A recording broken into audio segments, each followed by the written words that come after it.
que surge de este estado de injusticia que se está viviendo en este momento. No. Hay una cosa detrás de eso, hay todo un plan, hay todo un programa, hay toda una proyección, hay toda una confabulación que viene de muy lejos. Que claro está, aprovecha estas cosas, utiliza estos descontentos efectivos y justificados y entonces los lleva a los efectos de provocar la liquidación total de todo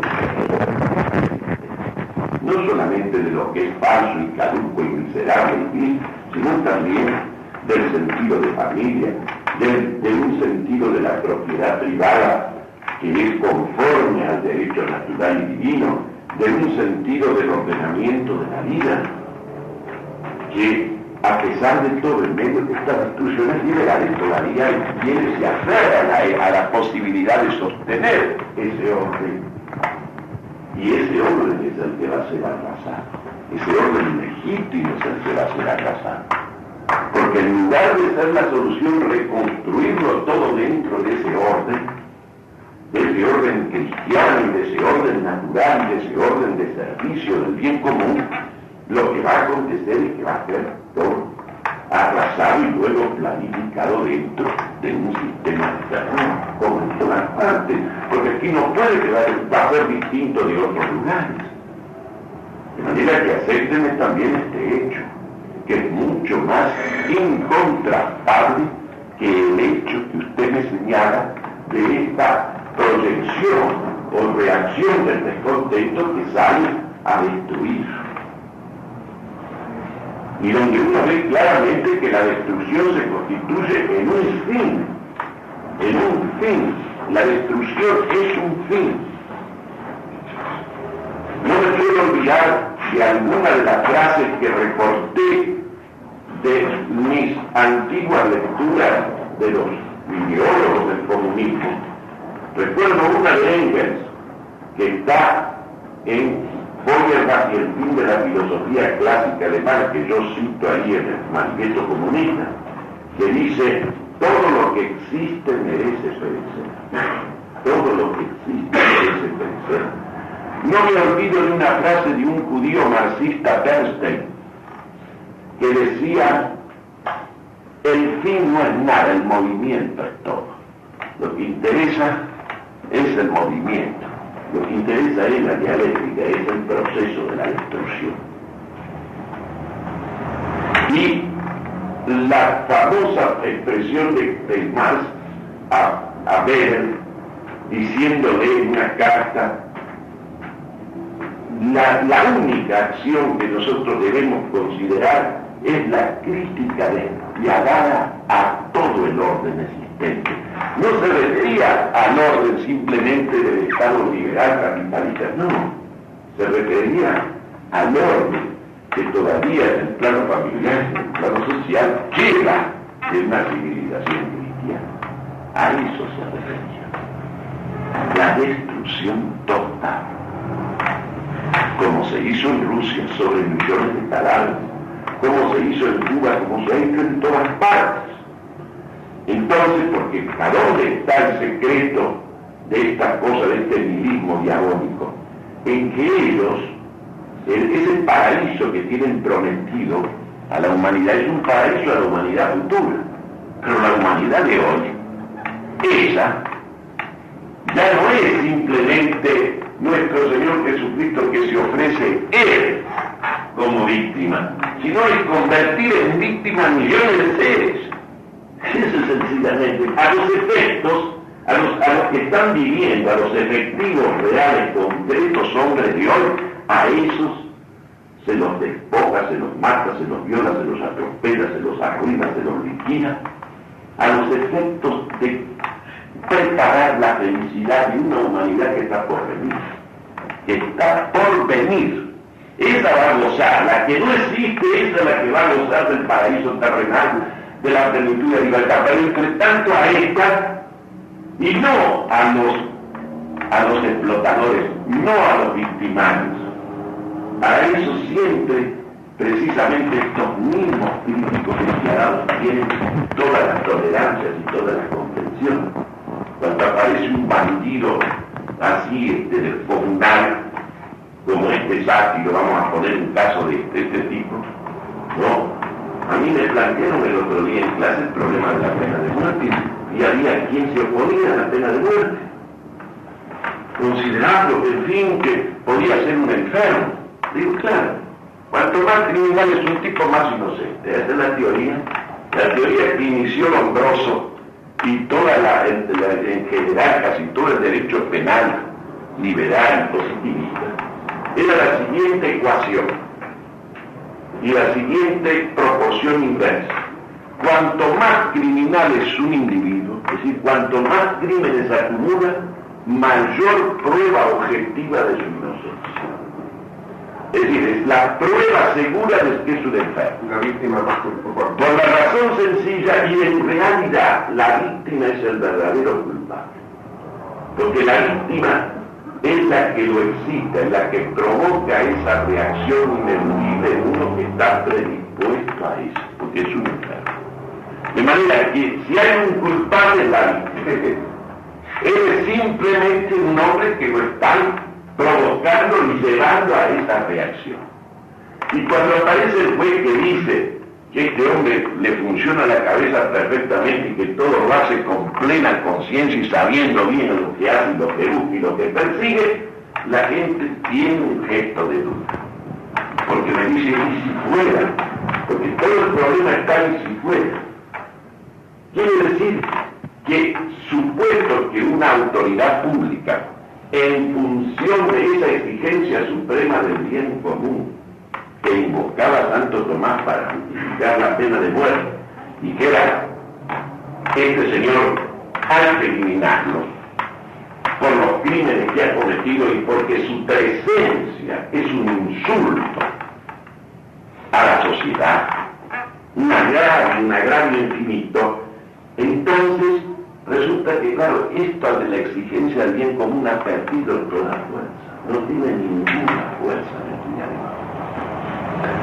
Toda la doctrina de la Iglesia, no ya a través de los doctores, sino de los papas, señala que el bien común es la ley suprema del pueblo de Dios.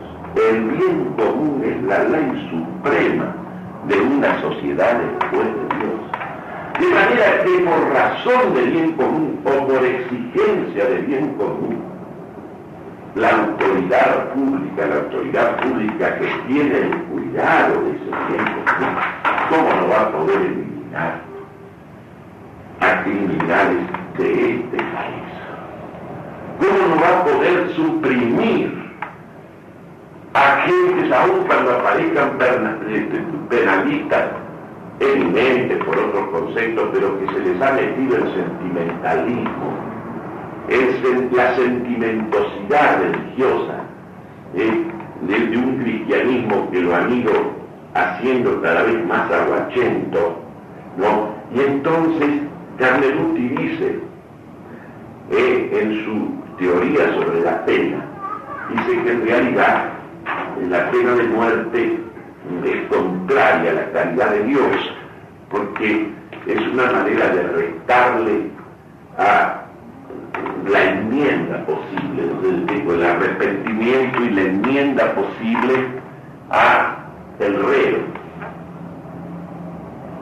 En el fondo es algo análogo cuando uno le pregunta si Dios ha creado en un instante o ha creado en días, como dice el relato del Génesis, ¿no? La gente siempre, en vez de colocarse, de comprender que cuando el hombre habla de las cosas de Dios, habla con las categorías humanas y habla en el modo humano, y cuando habla del pensamiento de Dios, quiera que no, le atribuye una manera de pensar que es propia de la criatura, y de una criatura que intelectualmente ocupa un lugar bastante ínfimo en la escala de las inteligencias creadas, el último lugar. Y entonces, claro, a Dios lo enjuicia con los cánones de su pensamiento y de su criterio tan ceñido por las características de una inteligencia finita, abstracta, discursiva, que necesita de los sentidos inclusive para abstraer sus contenidos, para comprender las cosas, etc. De tal manera entonces que lógicamente a Dios le incorporamos una mentalidad y un modo de actuar que es propio de la criatura humana. Y lo mismo pasa en este caso con Carmeluti, como si total ese reo, o sea, Dios, para lograr de él, si lo puede lograr empleándose a fondo, lograr de él un arrepentimiento no necesita tiempo, no necesita horario, no necesita día, no necesita el trabajo que puede tomarse un hombre con otro hombre para tratar en fin de educarlo, de levantarlo y de llevarlo paso a paso a una comprensión. No podemos nosotros fijarle horario de trabajo para lograr la enmienda de las almas a Dios. Él lo hace sin tiempo, como ha hecho la creación. Y si alguien va a ser tocado por la gracia, le sobra con el trayecto nomás de la celda al cadalso. Le sobra, no sé si explico, le sobra al reo con ese simple trayecto. Y ya para Dios es mucho tiempo de eso para operar él, y va a encontrar un eco o una respuesta favorable. Pero resulta que ¿qué es lo que ha pasado? Todo el poder de tolerancia y de comprensión se concentra en los criminales, en los victimarios, en los que atropellan, en los que destruyen. Y ese mismo criterio se traspasa a estos elementos de la subversión. Se traspasa. Porque la gente le dice a usted, y bueno, llega un momento en que de alguna manera hay que manifestar la protesta. Entonces, para que la protesta llegue a sentir, la mejor manera es destruirle la casa al vecino, destruirlo a él si es posible, y a muchos vecinos. Entonces, de esa manera se hace un gran escándalo, y sobre todas las víctimas y todas las ruinas, entonces vienen las reivindicaciones, o se logran los objetivos fijados. Este es el criterio que en este momento presenta. Y por parte de la autoridad, la creación federal del país es esa. Salvo aquellos que directamente se ven comprometidos en su hacienda y su subsistencia en forma directa, la gran mayoría reacciona de ese modo. Y unos, inclusive profesando el catolicismo y el nacionalismo, etcétera, etcétera, también se suman.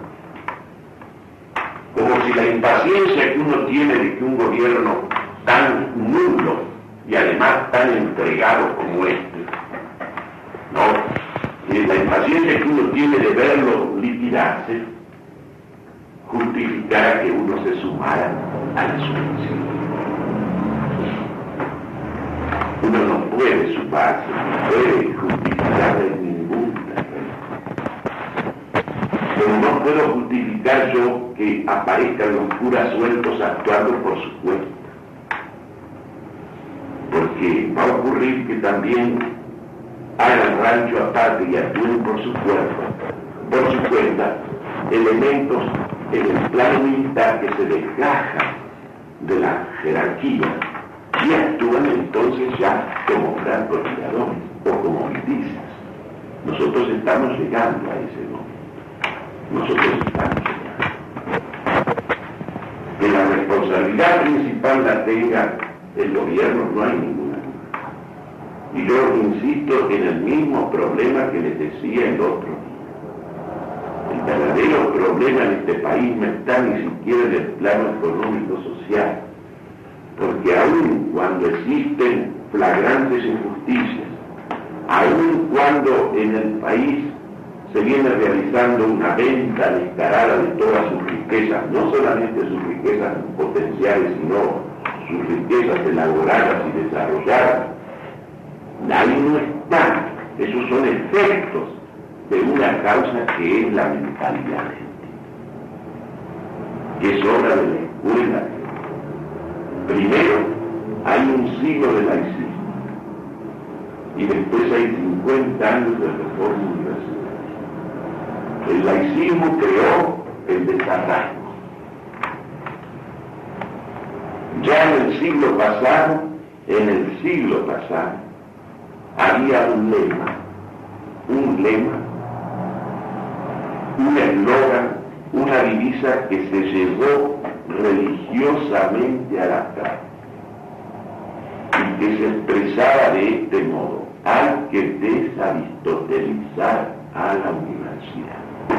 Esto es mucho antes de la reforma. Ese es el laicismo, es decir, una mentalidad dividida de Dios y dividida del ser, dividida de las esencias.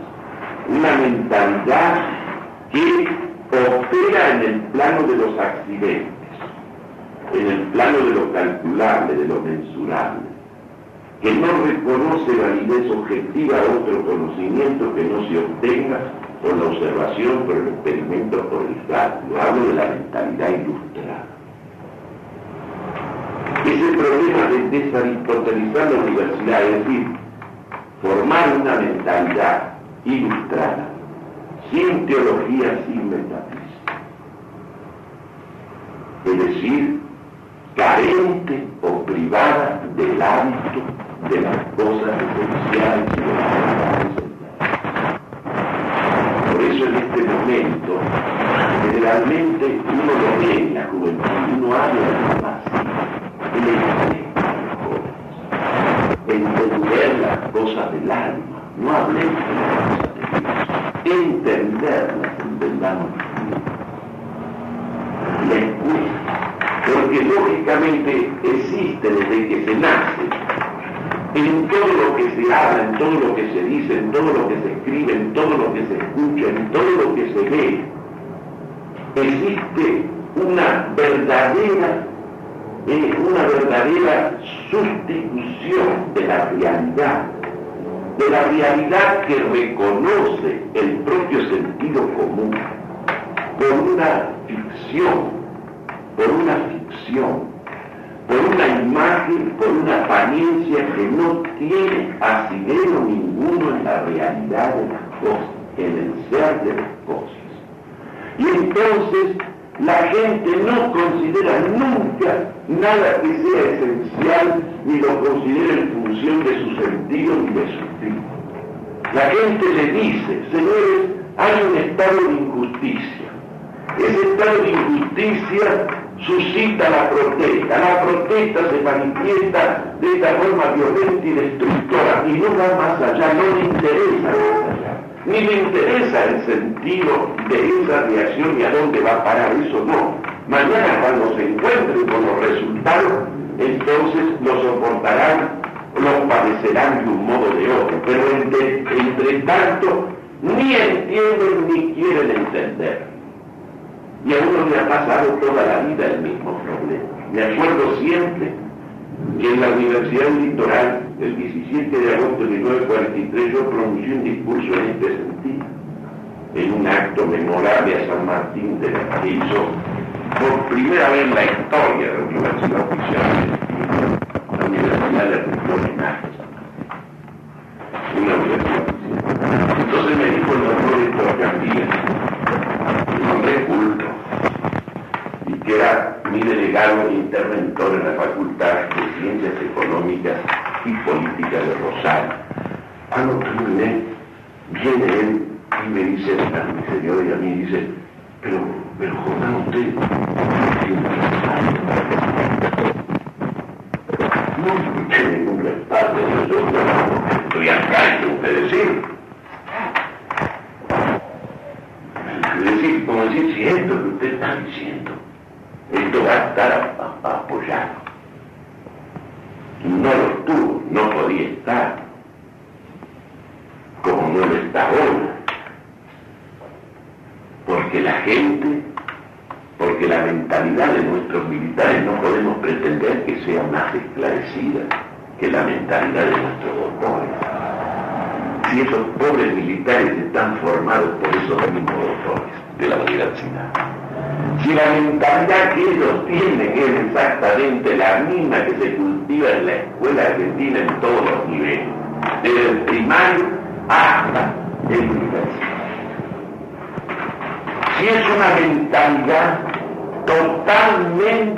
totalmente dividida y divorciada de la realidad esencial.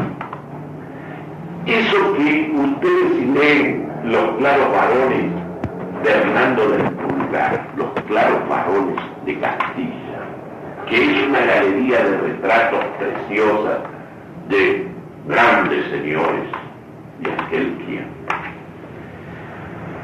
Reiteradamente, Hernando del Pulgar utiliza la siguiente expresión para, digamos así, definir la índole del caballero cristiano, de esos claros varones. Dice, era hombre esencial y no se cuidaba de las apariencias. Era un hombre esencial, no se cuidaba de las apariencias. Como vivía desde la esencia, como vivía desde la raíz de su ser, apuntaba siempre a la esencia de las cosas, al sentido profundo final de las cosas, de los acontecimientos. Y en el fondo, lo que se llama sentido común es el movimiento natural de la inteligencia, espontáneo de la inteligencia humana, apunta hacia el ser, apunta hacia la esencia y en fin apunta hacia Dios. La primera mirada de la inteligencia está proyectada en Dios. La primera mirada de la inteligencia teórica hacia el ser, en toda su universalidad. La primera mirada de la inteligencia práctica hacia el bien universal. Y por eso un niño estalla en todas esas preguntas acerca del qué y del por qué y del para qué de las cosas. Es una forma ingenua.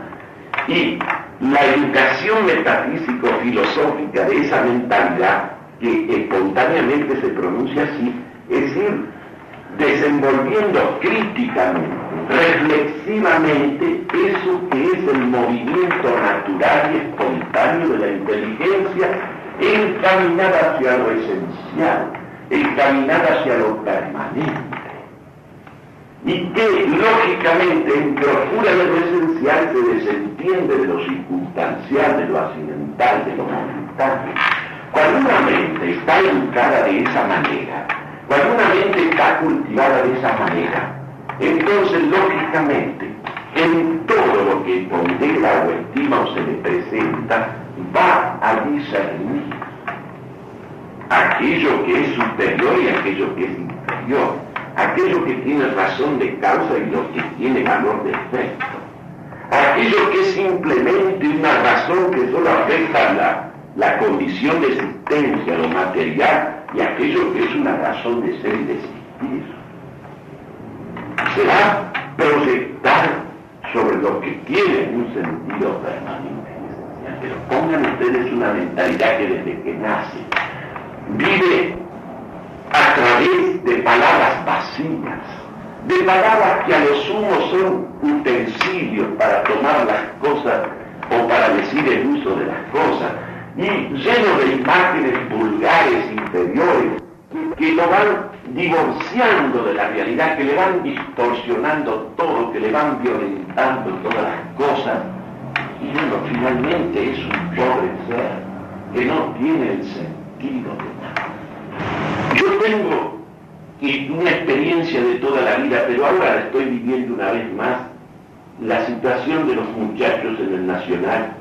Cuanto más jovencitos son, uno ve una mayor disposición para cultivar en ellos el sentido de las cosas esenciales, una mayor apertura, una mayor comprensión.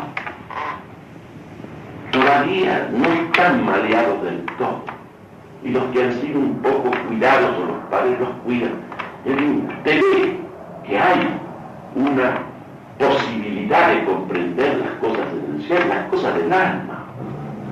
usted llega a los años superiores y se encuentra ya una dificultad inmensa de hacer entender las cosas.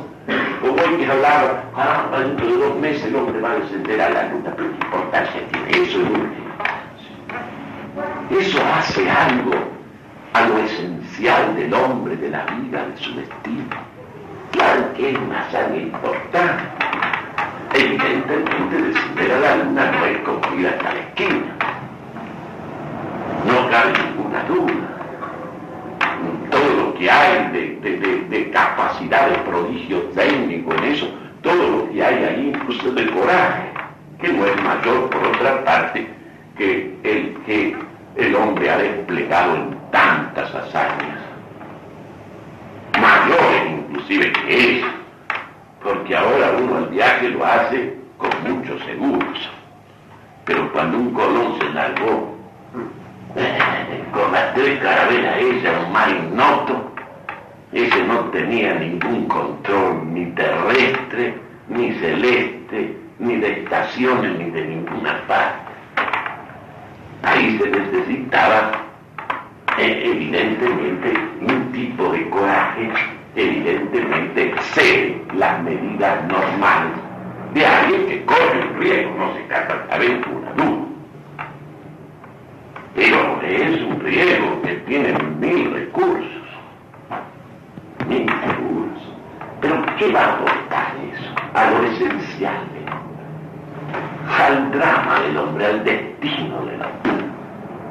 Así, además de eso, se viajara a todos los otros planetas y un día el hombre se pudiera meter en la galaxia, como la llaman ahí. ¿Qué diablo va a encontrar allí de nuevo que le sirva para su destino de hombre? Absolutamente nada, que el hombre ha perdido totalmente el sentido de lo que es esencial. Y entonces le atribuye una cosa prodigiosa a un movimiento del conocimiento y de la acción que se mueve en lo puramente exterior y material, y que evidentemente de suyo no significa nada, ni para ser más hombre ni para ser menos. Porque el manejo de las cosas, el manejo de las fuerzas de la naturaleza, no incide por sí mismo en la conducción del hombre, en la conducción del arte. Y yo siempre le repito lo mismo, pero señor, si usted abre la boca frente a esos prodigios, ¿por qué no repara un poco en el alma inteligente que Dios le ha dado al hombre, que le permite llegar a esos conocimientos y a producir esos portentos? ¿No le parece más admirable que el vuelo a la luna, contemplar este poder de una criatura tan endeble como el hombre? Resulta que tiene un principio en él, un principio interior en él, que le permite nada menos que proyectarse en toda la amplitud del universo y ejercitar un dominio sobre las fuerzas materiales que contrasta con la debilidad del hombre con relación a su propia condición. Si hay algo que debiera hoy despertar toda la profundidad que encierra el dogma del pecado original, es justamente este contraste, cada vez más agudo y más patente, entre un dominio sobre las fuerzas materiales, un control remoto, que permite estar dirigiendo el movimiento de un vehículo a cientos de miles de kilómetros y prever su descenso en un satélite y mañana en un planeta. Contrastar eso, ese enorme despliegue de conocimiento y poderío de esas fuerzas materiales frente a esa impotencia que acusa al hombre para conducir su propia vida y su vida de relación con los demás. ¿Cómo se explica que podamos llegar tan lejos y eso que está más cerca que es la conducción de nosotros mismos, acuse dificultades tan tremendas, contradicciones tan flagrantes, problemas tan dramáticos como estos que estamos viviendo, tanto en orden al destino personal como al destino de las naciones, de la convivencia humana. Entonces uno se da cuenta que algo tiene que haber pasado en el hombre, dentro del hombre, porque conservando intacta esa fuerza, esa capacidad de su inteligencia para el conocimiento y dominio de las cosas exteriores, que nunca será fuente de sabiduría sino de habilidad, nada más que de habilidad. Lo que aumenta prodigiosamente es la habilidad. Pero resulta que él contrasta eso con esta incapacidad del hombre. Y algo peor que incapacidad moral, intelectual y moral con respecto a lo esencial de él y a su fin, sino que además hay en el hombre un afán de vivir, un afán de incumplir, un afán de sustituir la realidad de esa miseria interior por una imagen de suficiencia, de plenitud, como si el hombre estuviera en su mano, así como está en la fuerza del universo la conducción de sí mismo. Y nosotros vemos en el día de hoy proliferar toda clase de técnicas para la conducción del hombre, para las relaciones humanas, porque nosotros pretendemos sacar la mirada de esa raíz de nuestra miseria humana. Y entonces ya no entendemos que la cuestión que se debate del mundo, para nombrarla con el nombre que se usa hoy de cuestión social, antes que una cuestión social es una cuestión teológica. Porque los males en el mundo, para nosotros cristianos al menos, y es además la interpretación más razonable y comprensiva, no han empezado por diferencias y contrastes y enfrentamientos del hombre con el hombre, no. No es lo mismo hacer empezar las disidencias, hacer empezar los contrastes y las contradicciones por dificultades surgidas entre los hombres, que hacerlas surgir de la dificultad del hombre con su creador. No es lo mismo. Un origen social histórico de los males sociales que un origen teológico de los males sociales. Porque si es verdad que en el principio hubo una desobediencia del hombre hacia Dios, y que a raíz de esa desobediencia y de la justicia divina ejercida sobre el hombre, eso que se llama expulsión del paraíso fue simplemente que el hombre quedó librado así y volcado sobre la muerte, sobre la ignorancia y el sufrimiento y la decrepitud y la temporalización de su vida. En consecuencia, la separación del hombre con el hombre y la separación del hombre de sí mismo es una consecuencia de la separación del hombre con Dios. Y la reunificación, es decir, la unión de los hombres y la unión del hombre consigo mismo, no podrá realizarse jamás de una manera plena y duradera si no es por la reunión del hombre con Dios. Y como el hombre no la puede obrar después de la separación, es Dios que la obra haciéndose hombre. En consecuencia, yo no puedo darle un remedio si tengo una conciencia cristiana, y una conciencia cristiana metafísicamente, filosóficamente cultivada, a la luz de esa revelación. Yo no puedo pretender que se van a resolver los conflictos sociales, ni estos problemas de la injusticia, ni estos problemas de las marginaciones y de la explotación del hombre por el hombre y de las naciones débiles por las naciones fuertes, etcétera, etcétera, si antes no se resuelve este problema del hombre con Dios.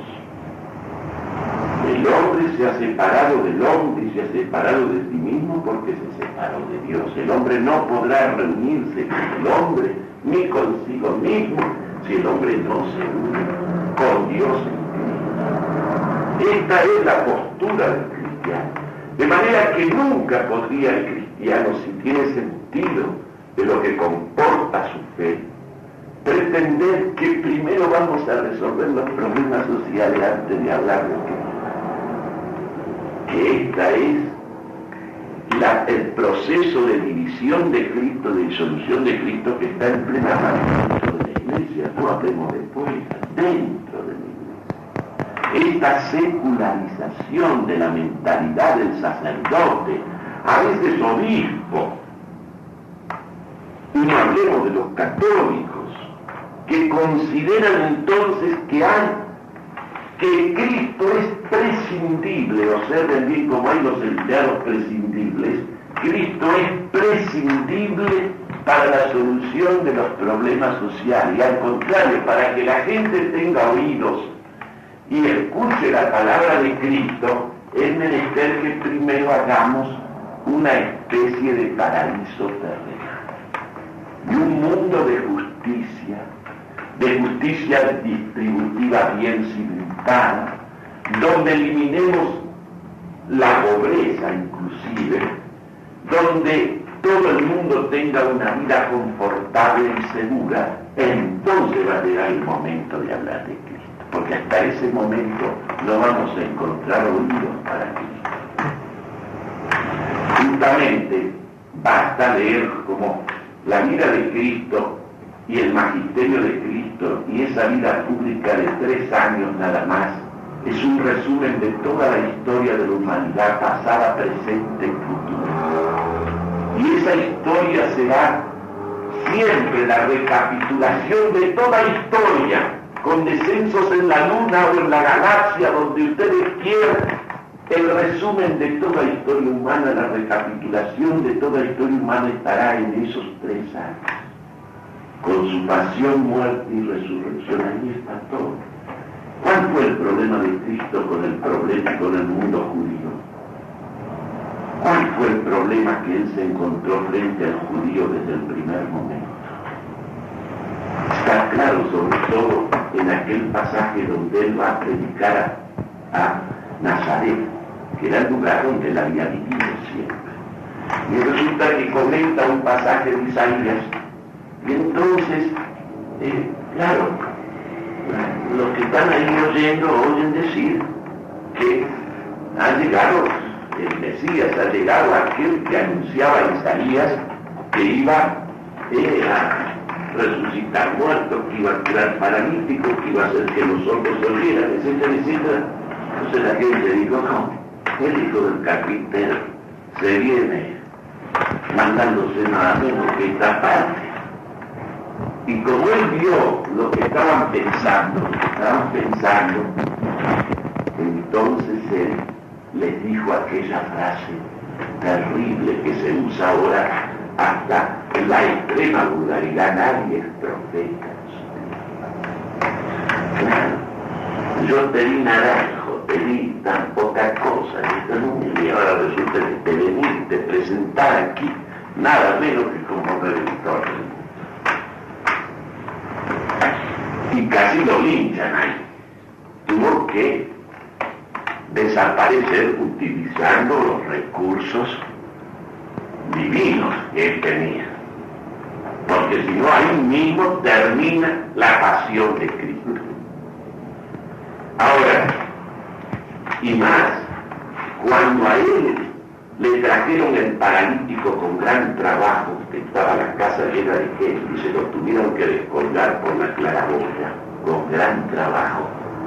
Resulta que Cristo empezó por perdonarle los pecados. Entonces la gente que estaba allí dijo: ¿de qué nosotros venimos a que este paralítico camine. Y Cristo, que comprendió lo que pasaba en el alma de los hombres, le dijo lo siguiente: ¿qué es más difícil? ¿Qué comporta mayor poder? Curar a un paralítico, perdonar sus pecados. Y para demostrarles que él podía perdonar los pecados, les devolvió el movimiento a las piernas del paralítico. Él no vino para hacer milagros, tuvo que hacer muchos para que le llegara. Porque las palabras que él hablaba, que eran las palabras de Dios, y que eran cosas que tenían que ver con el alma y con la vida espiritual, no encontraban eco. No lo encontraban, entonces no lo encuentran. Ahora es el mismo problema, es la misma dureza. Nosotros querían un poderoso, querían un hombre de gran poder. Hasta el último día se lo dijeron cuando estaba agonizando la cruz, todavía le decían: bájate de la cruz. Si te bajas, te seguiremos. Porque entonces, si él hubiera hecho uso del poder material en esa escala, cubriendo y ocultando de ese modo el sentido realmente mesiánico que él traía, entonces lo hubieran seguido. Por eso profetizó que vendrán falsos cristos y la gente se irá detrás de ellos. Hoy estamos en ese tiempo. Una vez más estamos en ese tiempo de los falsos cristos. Y entonces uno lo ve eso, uno ve que es historia contemporánea, que es historia viva, porque usted está hablando de estas cosas del alma y de Dios, y la gente en realidad, y hablo de la gente joven, la más desprendida, hay aquel que sí, como encontraba Jesús, usted encuentra con su propia palabra, encuentra una resonancia en algunas almas. Pero la mentalidad corriente no tiene sentido para eso. No tiene sentido para esas cosas. Hemos perdido el sentido de las cosas esenciales. Ni no nos interesa el hombre esencial, ni nos interesan las cosas esenciales. Por eso despreciamos cuando alguien viene y quiere decir: hay que renovar la mente, hay que renovar la mentalidad. La gente se ríe, porque el problema es un problema material. Y este es el problema. Y ese problema también de la venta del país y de la entrega de las cosas del país, de esta mentalidad colonial y de factoría que nosotros tenemos y de derrota, es hora de una mentalidad y de un espíritu que nos han cultivado. Porque no creemos en el poder del espíritu, no creemos en el poder de las palabras esenciales, no creemos en nada de eso, creemos en el poder material. Y nos ha ocurrido una cosa tremenda: nosotros hemos delegado la seguridad en el Pentágono, que lo maneja el poder financiero internacional. ¿Y para qué te sirve toda la seguridad del Pentágono y de la bomba atómica y de los radares y de los cohetes y de todas las estaciones frente a la guerra subversiva? ¿De qué te sirve? Si la guerra te la hacen en tu casa y en tu ciudad y en tu nación desde adentro.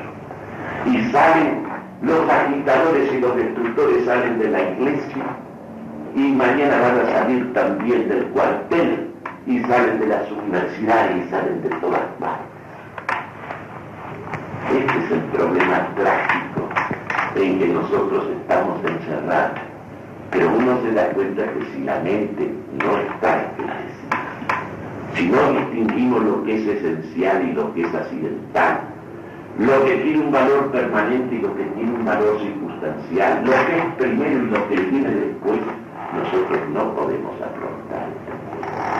La gente puede decir: pero habrá tiempo de esclarecer la mente, porque siempre está preguntando eso. ¿Habrá tiempo? Lo tuvo Cristo tiempo.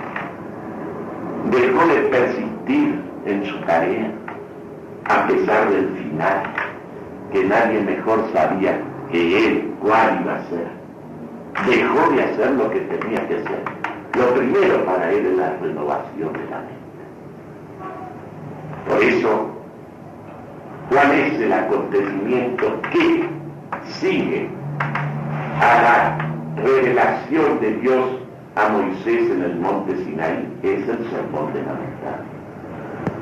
El sermón de la montaña, con la iniciación esa de la bienaventuranza, que es justamente la réplica al mundo, la réplica a la felicidad tal como la concibe el mundo, y que tiene como culminación aquel pasaje que no debemos olvidar en este momento: no podéis tener dos señores.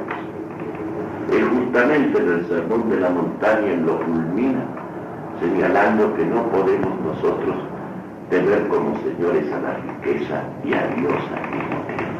Y nosotros estamos viviendo ese momento una vez más en el mundo, porque esta historia de Cristo es la recapitulación de toda historia humana, pasada, presente y futuro. Si ustedes quieren saber algo de historia contemporánea, de la verdadera historia esencial, lean los capítulos y lean los evangelios. Ahí está la verdadera historia de hoy, la verdadera historia escrita en el plano de lo que es esencial, fundamental y decisivo. Lo demás, todo esto que acontece, es apenas cosa accidental y transitoria.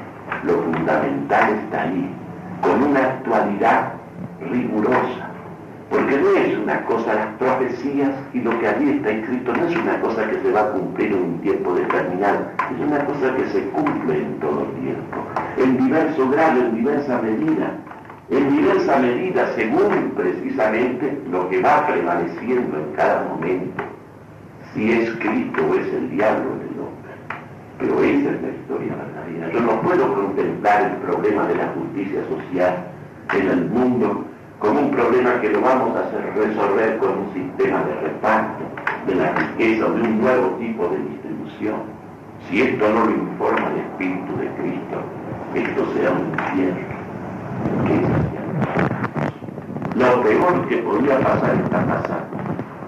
En el seno de la iglesia, vehiculizados por sacerdotes y a veces hasta obispos, nosotros nos encontramos con una disolución de Cristo. Cristo ha sido dividido. Está el Cristo de los cursillistas, que es el Cristo del sobrenaturalismo inoperante, el tipo que se aferra a Cristo Dios y no sale de ahí. Y después, cuando le toca actuar en la vida, Cristo no aparece por ninguna parte, lo tiene reservado para el uso dominical. Y después se trae el otro Cristo, también dividido. En vez de quedarse con el Cristo Dios, se quedan con el Cristo hombre, y entonces la figura de un reformador social. Y Cristo es el primer comunista, el primer socialista y el primero que vino aquí a trabajar para los pobres y para una mejor distribución de la riqueza, lo cual es absolutamente falso. Alguna vez Cristo hizo milagros de dar pan a los hambrientos, pero enseguida tenía que dar una marcha atrás, porque la gente se le confundía. Cuando la gente lo siguió varios días, siguió su palabra, el poder de su palabra, el prestigio y la fuerza de su palabra, que comportaba una renovación de la vida espiritual. Y los discípulos dijeron: esta gente que eran varios miles está con hambre. Entonces Cristo hizo la multiplicación de los panes y de los peces y le dio de comer a todos. Y en ese momento la gente ya no entendió a Cristo, pero no al Cristo verdadero, entendió al hombre que les había dado de comer. Y por eso enseguida aparece en la Escritura aquella famosa palabra sobre el pan que él ha venido a traer, que no es ese pan. Y le recuerda el maná y le dice: nuestros padres comieron de ese pan llovido del cielo y murieron, porque era pan de la tierra, pan para el hombre. El pan que yo os he traído es pan de vida eterna. Es pan de vida eterna. Y por eso está escrito en el mismo sermón de la montaña: buscar primero el reino de Dios y su justicia, y lo demás se te dará por añadidura. El problema social se resolverá en Cristo, no se resolverá en el mundo. No dividamos a Cristo, ni nos refugiemos en un sobrenaturalismo inoperante. esos tipos piadosos que luego se prestan a todas las porquerías humanas en la vida pública. Y tampoco caigamos en el Cristo demasiado humano, en el Cristo que aparece en la figura horizontal de un humanista y de un reformador social y de un hombre que viene para resolver los problemas de la tierra prescindiendo de los problemas del cielo. Buscar primero su justicia y después lo demás se tendrá por añadidura. Al menos para el cristiano no se podrá encarar el problema de una Argentina justa, justiciera, de una Argentina donde el hombre esté realmente defendido y protegido, sea cualquiera su condición, si no es una Argentina reconstruida en Cristo, reconstruida en su economía, reconstruida en lo social, reconstruida en lo educacional y reconstruida en lo jurídico en Cristo. Mientras eso no ocurre, nosotros no tenemos salida. Es decir, tenemos una que es la salida del comunismo. No habrá otra tampoco que esa. Pero nosotros no salgamos con otra bandera. No nos prestemos jamás a aquellos que nos dicen, no, primero tenemos que resolver, porque ¿cómo le va a hablar usted de las cosas de Dios y de Cristo a gente que está con hambre, que está con necesidad y que está con esto? Imagínense que si Cristo hubiera postergado la iniciación de su predicación hasta haber resuelto los problemas temporales que afligían nada más que a ese pequeño pueblo judío en que le tocó actuar, no estaríamos hablando el lenguaje que estamos hablando en este momento. No dividamos a Cristo, no nos prestemos. No digamos como ese obispo del que cito yo en el libro de Brasil, que dice que una huelga es lo mismo que la Santa Misa. No digamos eso, no es lo mismo una protesta por cosas puramente temporales que el sacrificio de la cruz. No es. Lo cual no significa que Cristo no ha de gravitar sobre todo el hombre y sobre todas las cosas del hombre. Pero una cosa es hacerlas en Cristo y otra cosa es declarándolo prescindible por el momento para resolver del brazo con los comunistas los problemas temporales y después ocuparnos de Cristo. Como me decía Perón en el año 44, no, dice, primero resolvemos el problema social. Primero, una vez que esté ya realizada la justicia y todo el mundo, digamos así, nadando en la abundancia, entonces después viene el espiritual, después vino la quema de la ciudad.